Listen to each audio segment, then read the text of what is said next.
যশোর জেলায় এখন চলছে ধান কাটার মৌসুম। আমন ধান ঘরে ঘরে তুলছে কৃষক।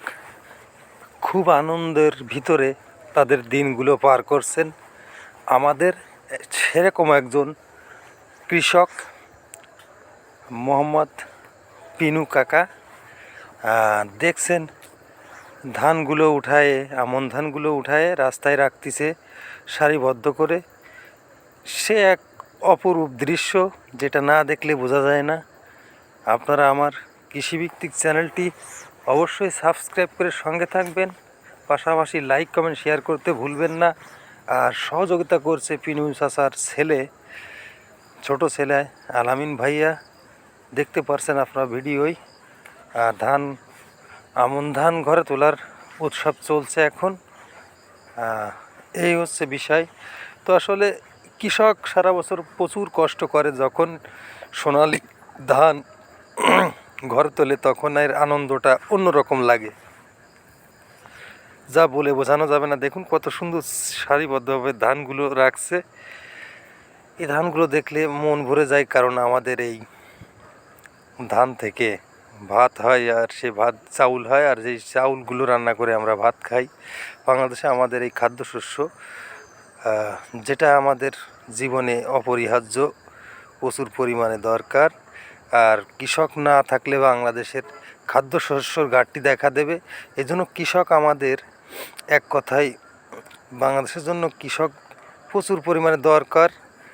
আসলে টাকা থাকলে আপনি যদি কৃষক ধান না ফলায় তাহলে চাউল কিনতে পারবেন না। আর চাউল যদি না থাকে, বাংলাদেশে সংকট পড়ে, তাহলে আপনারা কিভাবে ভাত খাবেন?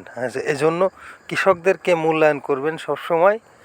কৃষক বাঁচলে বাঁচবে বাংলাদেশ, বাঁচবে সোনার বাংলাদেশ, এটাই বাস্তব। আর কৃষক না বাঁচলে আপনার সোনার বাংলায় আপনি আসলে কিছুই করতে পারবেন না।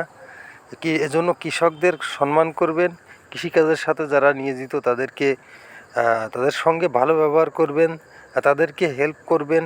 সরকারিভাবে কোনো প্রণোদনা আসলে, কৃষি ভর্তুকি আসলে অবশ্যই চেষ্টা করবেন দেওয়ার জন্য।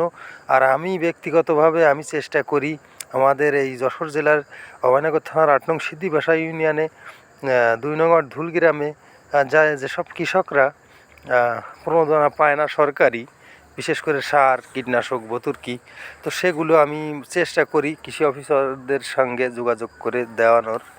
তো সবাই দোয়া করবেন। আর আমাদের দেখুন কত সুন্দর সবাই মিলেমিশে ধানগুলো আটি বাঁধছে। দেখতে অপরূপ সৌন্দর্য লাগে আমাদের এই বাংলাদেশের কৃষকদের ধান কাটার সময় দৃশ্যগুলো। এজন্য পরিশেষে বলতে চাই, কৃষিকাজের সঙ্গে যারাই বাংলাদেশে নিয়োজিত তাদেরকে সবাই সম্মান করবেন, কেউ অবহেলা করবেন না। কারণ এই কৃষক কষ্ট করে ধানের ফসল ফলায় বলেই আমরা ভাত খেয়ে বেঁচে থাকি। তো সেই জিনিসটা আপনারা সবাই মাথায় রাখবেন। কৃষিকাজ আরও বেশি করে বাড়ুক বাংলাদেশে। আর কৃষকদের সরকারিভাবে মূল্যায়ন করা উচিত আমি মনে করি। সরকার যদিও চেষ্টা করে, কিন্তু কিছু কৃষি অফিসাররা গাফিলতির কারণে এই